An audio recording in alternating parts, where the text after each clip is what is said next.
Welcome to whistle.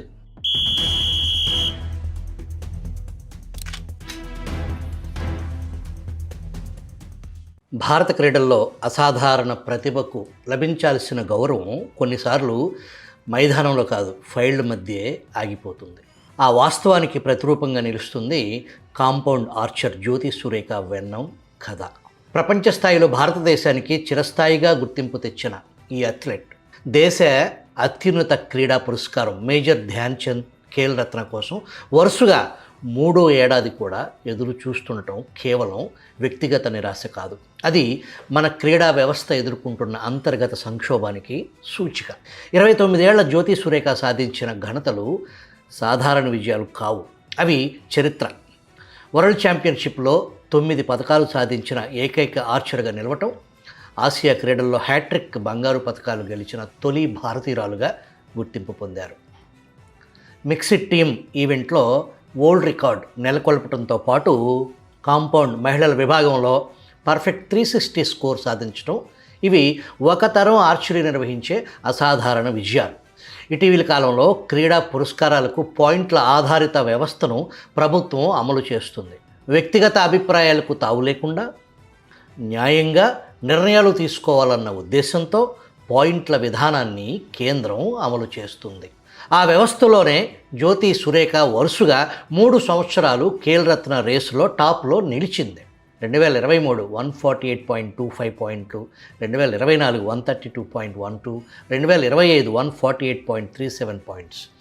ఇవి తాత్కాలికంగా వచ్చిన స్కోర్లు కావు, ఇవి నిరంతరంగా ఆ క్రీడలో ఆమె ఆధిపత్యానికి నిదర్శనం. అయినా వరుస కమిటీలు ఆమె పేరును పక్కన పెట్టాయి. చివరకు ఆంధ్రప్రదేశ్ హైకోర్టును ఆశ్రయించాల్సిన పరిస్థితి వచ్చింది. ఒక అథ్లెట్కు ఈ పరిస్థితి కల్పించడం గౌరవమా లేక వ్యవస్థ వైఫల్యమా అనే ప్రశ్నను లేవనెత్తుతుంది. ఈ నిర్లక్ష్యానికి ఒక కారణంగా తరచూ వినిపించే మాట కాంపౌండ్ ఆర్చరీ ఒలింపిక్ క్రీడ కాదన్న వాదన. ఇది భారత క్రీడా ఆలోచనలో దాగి ఉన్న పాతబడిపోయిన దృక్కోణాన్ని బయటపెడుతుంది. ఒలింపిక్ క్రీడలకు మాత్రమే ప్రాధాన్యం, మిగతా వాటికి ద్వితీయ స్థానం అనే భావన ఇంకా తొలగిపోలేదు. కాంపౌండ్ ఆర్చరీ 2028 లాస్ ఏంజల్స్లో ఒలింపిక్స్లో భాగం అవుతుంది. ఆ దశకు వచ్చేసరికి భారతదేశానికి మెడల్ ఆశలతో నిలిచే అగ్రశ్రేణి అథ్లెట్ ఎవరంటే ముందుగా నిలిచే పేరు జ్యోతి సురేఖదే. మరి ఆమె గత విజయాలను ప్రభుత్వం ఇప్పుడు గుర్తించకపోతే ఆమె భవిష్యత్తును కూడా నిర్లక్ష్యం చేసినట్లే. 2025లో జ్యోతి సురేఖకు ఖేల్ రత్న ఇవ్వకపోవటం క్రీడాభిమానులను కలిచివేస్తుంది. తెలుగు రాష్ట్రాల ఆణిముత్యం వెన్నం జ్యోతి సురేఖ అని బీసీసీఐ సీనియర్ సెలక్షన్ కమిటీ మాజీ చైర్మన్ ఎంఎస్కే ప్రసాద్ చేసిన వ్యాఖ్య ఇది. ఈ తెలుగు తేజానికి ఎప్పట్లాగానే నిరాశ తప్పలేదు. దేశ అత్యున్నత క్రీడా పురస్కారం మేజర్ ధ్యాన్ చంద్ ఖేల్ రత్న అవార్డు ఎంపికలో మరొకసారి వివక్ష ఎదురైంది. క్రీడా పురస్కారాల ఎంపిక కమిటీ వరుసగా 3వ ఏడాది జ్యోతి సురేఖను విస్మరించింది. ఇప్పటి వరకు 77 అంతర్జాతీయ టోర్నీస్లో బరిలో దిగిన సురేఖ 90 పతకాలు కైవసం చేసుకుంది. సురేఖను గుర్తించాల్సిన కేంద్ర ప్రభుత్వం ఆమె ప్రదర్శన పట్ల పక్షపాత ధోరణితో వ్యవహరిస్తుండటం క్రీడాభిమానులను విస్తుగొలుపుతుంది. వరుసగా 3 ఏళ్లుగా అత్యధిక పాయింట్లు సాధిస్తున్న సురేఖకు అవార్డు మార్గదర్శకాల ప్రకారం 3 ఏళ్లుగా ఆమె టాపర్. అయితే ప్రదర్శన పాయింట్ల ప్రకారం కాకుండా పేరున్న ఆదరణ కలిగిన క్రీడాకారులను ఖేల్ రత్న పురస్కారాలు దక్కుతున్నాయనే ఆరోపణలు రావటం ఆటల్లో అత్యంత విషాదం. వరుసగా 2 ఏళ్లు ఖేల్ రత్నకు ఎంపిక చేయకపోవటం పట్ల ఆంధ్రప్రదేశ్ హైకోర్టును సురేఖ ఆశ్రయించారు. 2023, 2024 ఖేల్ రత్న పురస్కారానికి ఆమె పేరును పరిశీలించాలంటూ ఈ ఏడాది కేంద్ర ప్రభుత్వానికి హైకోర్టు ఆదేశించింది. 2023, 2024 సంగతి అటుంచితే 2025లో కూడా సురేఖ పేరును పట్టించుకోలేదు. గత కొన్నేళ్లుగా అవార్డుల ఎంపిక పట్ల వివక్షపై పెద్ద ఎత్తున విమర్శలు వెల్లువెత్తుతూనే ఉన్నాయి. ప్యారిస్ ఒలింపిక్స్లో 2 పతకాలు సాధించిన షూటర్ మను బాకర్ది ఇదే పరిస్థితి. 2024 ఖేల్ రత్న కోసం మొదట ఎంపిక చేసిన జాబితాలో మను పేరు లేదు. మనుకు పురస్కారం ఎందుకు ఇవ్వరనే ఆందోళన నేపథ్యంలో తర్వాత క్రీడల శాఖ ఆమె పేరును చేర్చింది. తాజాగా భారత హాకీ జట్టు వైస్ కెప్టెన్ హార్దిక్ సింగ్ను ఖేల్ రత్న పురస్కారానికి 2 రోజుల క్రితం కమిటీ సిఫార్సు చేసింది. మహిళల క్రికెట్లో ప్రపంచ కప్ గెలిచిన భారత జట్టు captain Harmanpreet Kaur, vice captain Smriti Mandhana పేర్లను పరిశీలించాలంటూ పెద్ద ఎత్తున విజ్ఞప్తులు వస్తున్నాయి. నేడరోపో హర్మాన్, స్మృతిలకు కేంద్ర ప్రభుత్వం ఖేల్ రత్న పురస్కారాలు ప్రకటించినా ఆశ్చర్యపోనవసరం లేదు. వారిద్దరు క్రికెటర్లు కావటం, ఎంతో పేరు ఉండటం, పైపెచ్చు బీసీసీఐ వంటి అత్యంత సంపన్న బోర్డు అండదండలు కూడా ఉన్నాయి కదా. కానీ పెద్దగా ప్రచార ఆర్భాటాలకు వెళ్లకుండా కేవలం ఆటపైనే ఎక్కువ దృష్టి సారించే సురేఖకు ఎన్ని ఘనతలు సాధించినా, ఎన్నేళ్లు ఎదురు చూసినా నిరాశ తప్పదేమో అని ఈనాడు పత్రిక రిపోర్ట్ చేసింది.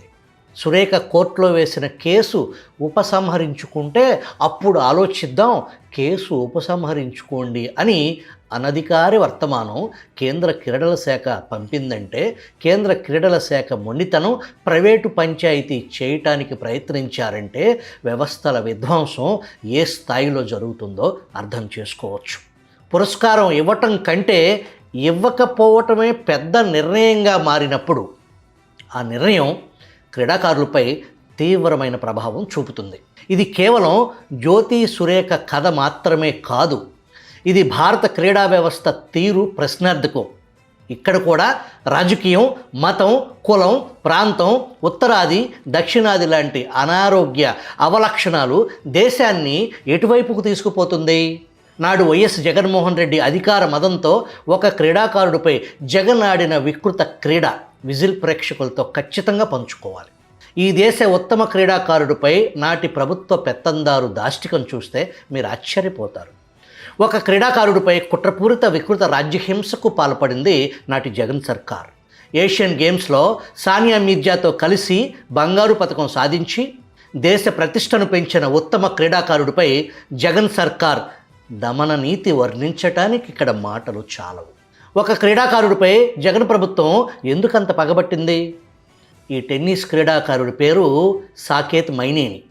టెన్నిస్ ఆటలో సాకేత్ ప్రతిభను గుర్తించిన అమెరికా విశ్వవిద్యాలయం స్కాలర్షిప్స్ ఇచ్చి మరీ అమెరికాకు ఆహ్వానించింది. ప్రపంచ స్థాయి విశ్వవిద్యాలయాలు స్కాలర్షిప్స్ మంజూరు చేయటం సర్వసాధారణం. కానీ సాకేత్ విషయంలో అసాధారణ, అత్యంత ఖరీదైన టెన్నిస్ ఆటకు స్కాలర్షిప్ ఇచ్చి అమెరికాలో శిక్షణ ఇవ్వటం విశేషం. అలా శిక్షణ పొంది ఇండియా తరపున ఆడి బంగారు, వెండి పతకాలు సాధించాడు సాకేత్ మైనేని. సాకేత్ మైనేనితో జగన్ రెడ్డికి వచ్చిన ఇబ్బంది ఏంటి అంటారా? సాకేత్ భార్య శ్రీలక్ష్మి రాజధాని అమరావతి రైతు అనుమోలు గాంధీ కూతురు కావటమే జగన్ కక్షకు ప్రధాన కారణం. నాటి విభజిత ఆంధ్రప్రదేశ్ తొలి ముఖ్యమంత్రి చంద్రబాబు సర్కార్ ఏపీకి రాజధానిగా అమరావతిని ప్రకటిస్తే పర్యావరణ అభ్యంతరాలతో పాటు నాటి ఇసుక తవ్వకాలపై నేషనల్ గ్రీన్ ట్రిబ్యునల్లో కేసు వేసింది ఈ అనుమోలు గాంధీ కావటం విశేషం. నాడు గాంధీకి జనసేనాని పవన్ కళ్యాణ్ కూడా మద్దతు ప్రకటించారు. చంద్రబాబు సర్కార్పై కోర్టులో కేసేస్తే అభినందించాల్సింది పోయి, శాలువాలు కప్పాల్సింది పోయి, అనుమోలు గాంధీ అల్లుడు క్రీడాకారుడు సాకేత్ను వేధించటం ఏంటి అనుకుంటున్నారా? ఇక్కడే ఉంది అసలు మెలిక. 2019లో జగన్ పార్టీ ఘన విజయం సాధించి అధికారంలోకి వచ్చింది. నాటి చంద్రబాబు సర్కార్పై అనుమోలు గాంధీ ఎన్జీటీ కేసు విషయంలో చంద్రబాబు పాలనలో ఎటువంటి అక్రమ తవ్వకాలు జరగలేదు అని జగన్ సర్కార్ స్వయంగా ఎన్జీటీకి తెలియజేసింది. మీరు విన్నది నిజమే. చంద్రబాబు సర్కార్ ఇసుక తవ్వకాల్లో ఎటువంటి అక్రమాలకు పాల్పడలేదని జగన్ సర్కార్ లిఖితపూర్వకంగా కోర్టుకు తెలియజేసింది. జగన్ ఏం చేసినా దానికి లెక్క పక్కాగా ఉంటుంది. ఎన్జీటీ దృష్టి మరల్చి అంతులేని ఇసుక అక్రమ తవ్వకాలకు ఎటువంటి అడ్డంకులు లేకుండా చేయటం కోసం చంద్రబాబు సర్కార్ శబాష్ అని నాడు కోర్టుకు తెలియజేశారు. మరి ఈ స్టోరీలో సాకేత్ మైనేని ఎందుకు వేధించినట్లు? ఈ కథలో క్లైమాక్స్ ఇదే. నాడు చంద్రబాబును అరెస్టు చేసి జైలు పాలు చేసిన స్కిల్ కేసులో బెయిల్ వస్తే మరో 3 కేసుల్లో అరెస్ట్ చేయడానికి ఆనాడు రంగం సిద్ధమైంది. అందులో ప్రధానమైంది ఇసుక మైనింగ్, దాంతోపాటు inner ring road, fibre net, assigned land case. ఈ కేసును ఫ్యాబ్రికేటెడ్ చేయటంలో పగలు రాత్రి కష్టపడి పనిచేసిన నాటి ఐపీఎస్ అధికారి కొల్లి రఘురామిరెడ్డి. ఆయన సూచన మేరకు ఇసుక మైనింగ్ కేసులో అనుమోల్ గాంధీ అఫిడవిట్ ఇస్తే కేసుకు బలం చేకూరుతుంది అని నాటి ప్రభుత్వ పెద్దలు భావించారు. అనుమోల్ గాంధీ ఎన్జిటి కేసులో చంద్రబాబును ఇరికించడం కోసం చంద్రబాబుకు వ్యతిరేకంగా సాక్ష్యం చెప్పమని నాటి సకల శాఖ మంత్రి సజ్జల రామకృష్ణారెడ్డి గాంధీపై తీవ్ర ఒత్తిడి తెచ్చారు. ప్రభుత్వ పెద్దలు కోరిన విధంగా చేయటానికి అనుమోల్ గాంధీ వారికి సహకరించలేదు. ఫలితంగా గాంధీ కుమార్తె శ్రీలక్ష్మి భర్త సాకేత్ మైనేనిపై సీమ పెత్తందారుల పశు ప్రవృత్తి పౌర సమాజం సిగ్గుపడేలా పనిచేసింది. ఒక క్రీడాకారుడికి న్యాయంగా నలుగురితో పాటు దక్కాల్సిన గ్రూప్ 1 ఉద్యోగం, ఇంటి స్థలంపై క్యాబినెట్ అప్రూవల్ చేసిన తరువాత కూడా అడ్డుకుని వేధించారంటే వారి రాక్షస మనస్తత్వానికి ఇది పరాకాష్ట. ఆనక కుటుంబ సభ్యులకు బెదిరింపులు, వేధింపులు. ఈ వికృత క్రీడలో నాటి యువజన శాఖ మంత్రి, ప్రముఖ కథానాయికి శ్రీలతారెడ్డి ఎవరంటారా? రోజా సెల్వమణి అసలు పేరు శ్రీలతారెడ్డి. సరే, అసలు విషయానికి వెళ్దాం. కాంపౌండ్ ఆర్చర్ జ్యోతి సురేఖ ఎప్పుడు వివాదాలకు ఎక్కలేదు. ఆమె ప్రచారాలు, ప్రకటనల కోసం ఎన్నడూ మాట్లాడలేదు. ఆమె వదిలిన బాణాలే మాట్లాడాయి నిశ్శబ్దంగా. కానీ ప్రపంచం మొత్తం వినేలా. ఇక్కడ పాలకులకు కానీ కేంద్ర పెద్దలకు కానీ వినపడటం లేదు, కనపడటం లేదు. ఖేల్ రత్న అసాధారణ ప్రతిభను గౌరవించేందుకు ఉద్దేశించింది. జ్యోతి సురేఖ వెన్నం అర్హతపై సందేహానికి ఏమాత్రం ఇక్కడ చోటు లేదు. మిగిలిన ప్రశ్న ఒక్కటే: భారత క్రీడా వ్యవస్థ తన అత్యున్నత గౌరవాన్ని నిజంగా అత్యున్నత ప్రతిభకే ఇవ్వగలుగుతుందా అనేది. ఈ ప్రశ్నకు సమాధానం చెప్పాల్సిన సమయం ఇప్పటికే ఆలస్యమైంది. కూటమి ప్రభుత్వం పట్టించుకుంటుందా లేదా వేచి చూద్దాం.